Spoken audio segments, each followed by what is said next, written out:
You're watching the Isaiah Factor, Uncensored. And welcome back to the second half of the Factor Uncensored. It's a Trump-era immigration policy that Biden administration may have to abide by. This comes as the Supreme Court hears oral arguments on the issue they will decide on when it comes to immigrants being required to stay in Mexico if they're trying to get into the USA. A discussion on why this is important to some out there. So the biggest aspect is that immigration law says that people coming into this country seeking refuge, there's an entire process that allows for them. One of the misconceptions is that everybody who shows up at our border gets expedited or gets a special path or citizenship. That's not the case. And anybody who's looked at immigration law, has seen immigration law, knows that about 0.06% of people are actually accepted for asylum cases or things like that. So, I mean, all of this at the end of the day calls really the attention for us to overhaul our immigration system so that people coming here can come here legally and be able to be here and fill the work demands that the U.S. still has. Now, Cesar, we're dealing with two different policies here. We're dealing with the Remain in Mexico policy and also Title 42, which we saw initiated under the Trump administration because of COVID-19. And then the Biden administration continued it. They had plans to end it at the end of May, the CDC, but a federal judge in Louisiana intervened saying, no, keep that policy in place. When it comes to Title 42, should that still be active now when it comes to COVID-19? Well, the fact of the matter is that the reasons why Title 42 was enacted, we're not living under the same set of circumstances. So once again, the law allows for people to come in, and what we believe the Biden administration was trying to do was trying to revert back to the way things were prior to this emergency action being put forward. Now, at the end of the day, once again, we can't continue to put patchwork on a broken immigration system, but rather we should sit down. Everybody should sit down and come up with a comprehensive solution for immigration and really figure out what the next immigration trends are going to be. A lot of people think that folks are still coming solely on economic opportunities, but the fact of the matter is that one of the largest groups of people coming in are Guatemalans right now, and it's due to climate change in their region. So we really have to sit down so we don't continue having these conversations in the next 20, 30 years.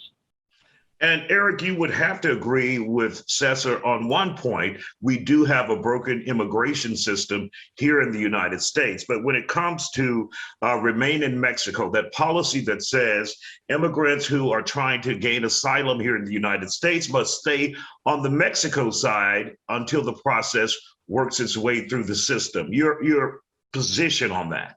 So I think it's not a bad thing whenever someone comes here illegally to stay in the country where you tried to come from to this country. I don't think that's necessarily a bad thing. And I think it saves the United States a bit of money as far as housing and taking care of and responsibility for the people that came here illegally. It's important to note the cost of illegal immigration.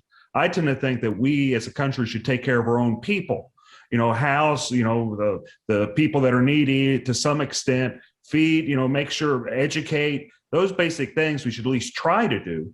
But it becomes so expensive when you have people come here illegally. Some reports say illegal immigration costs the United States somewhere between $54 to $250 billion a year. And I don't know that it actually costs $250, but those are what reports say. Ken Paxton, he said that it cost Texas about $850 million a year. He even breaks it down, the cost of illegal immigration. It's a problem, illegal immigration. It's bad for our country. It's bad for the poorest amongst us. And Cesar, what do you say to Americans who say, why should we have to foot that bill? So here's the thing, the majority of people, about different studies have been done where it talks about over 87% of people who are coming to the country are coming to reunite with a family member who's already been here. So when it comes to like footing the bill, that family foots the bill. The other thing is that it costs more to continue to revert people back for our backlogged in our immigration system, for our backlog in our courts. And very interesting, Mr. Eric just pointed something out. He said that we should be taking care of the poorest of Americans first. But when we lobby, when we go to Republicans, when we go to conservative lawmakers and tell them we should be taking care of the poor, oh no, they should be picking themselves up by the bootstraps. So it's only convenient to talk about poor people and to people suffering when it's convenient for conservatives to now say, oh, we got to blame it now on the immigrants that are coming because that's our next scapegoat. Unacceptable, really. And really, we really should come down to fix all of our ills, because the truth of the matter is that people come here because they're still getting jobs, because there's corporations who are taking advantage, who still have that slave-like mentality of getting something for nothing. And when you have immigrants coming in and getting paid $7.25, it's not the immigrants' fault coming in. It's those companies that don't want to pay American workers $15 to $20 an hour. But when we talk about $15 an hour, people, oh God, we can't pay people $15 an hour because then corporations. So you can't have it both ways. We got to figure out a way to have people come here and to fix our employment and to fix everything the right way. Eric, are you guys trying to have it both ways on the Republican conservative side? And that's not necessarily true. If you have, and I do agree that there are some conservatives that don't care about helping the poorest amongst us, but there are plenty that do. Plenty are compassionate. I know myself, I've gone out of my way to have more schools built in Harris County, especially special education schools. Under my leadership at the Department of Education, we had 4 new schools built or building, and that's in Harris County. And I am a Republican. I'm elected Republican. So I don't think I've taken millions away from public education. So maybe you might be doing the right thing, but your party is not. And Governor Abbott and Dan Patrick are definitely not looking out for the least and the poorest of people in Harris County or in the state of Texas. So your assumption would be that the system itself works, which is not. It doesn't necessarily work. I think you even said it doesn't work. And you'd find that when you draw strong party lines, it's inconsistent on both sides of the scale, and it's completely inconsistent. That's why I take the position that if someone's here illegally, they should stay at the place that they're at, because it saves us money. I truly believe that we should help the poorest amongst us and help them at least through some type of education platform. I've been consistent in that in my elected office. If others haven't, that's them. But I personally have been consistent with it, and I'll still be consistent with those here illegally should stay in the state or the country that they came from. And that should be that country's burden, not ours, because we have a lot of work to do here in Harris County. I mean, and at the end of the day, we're talking about the Remain in Mexico policy. So you're talking about the fact that you're now having Guatemalans, Hondurans, people go back to that country, which at the end of the day, we're the only country in the entire world that says we're going to deport people back to a specific country instead of country of origin. I mean, it doesn't, that on the international law side does not make sense. Cesar, do you think what we're seeing, though, the flow of illegal immigrants into this country, is it sustainable? When is it too much? When do we go too far with allowing so many people in? So there's 2 ways to look at it. Number one is if you look at the Pew Hispanic Center, they have done research over the last 10 years that now talks about net migration being at a net zero. That means that the same amount of people that are leaving this country because of economic turmoil, because they're just tired. I know a lot of people that are saying, you know what, we've made our money here. We're going to go back home to be with our families.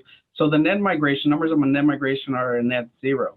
So what we're seeing now is into industries like the meatpacking industry, construction, into those industries stop hiring people or stop requiring people to be hired, then this is going to continue. Once again, this people often want to blame just the immigrant portion, the illegal immigration part of this, but we don't want to see that the U.S. is at fault for creating some of these circumstances at the beginning, and then further creating some of the circumstances in other countries that make people migrate in search of a better life. Now, point being is that nobody wants to make this. This is a very treacherous trek to make. A guy from CBP said it himself, and I agree with CBP. Don't make this trek. You could die on this trek. So we're not interested also in having people come illegally and die on their way over here. Rather, we would want for them to come legally. But at this point, when people talk about the line is non-existent. All right, gentlemen, we want to thank you for joining us here on The Factor Uncensored.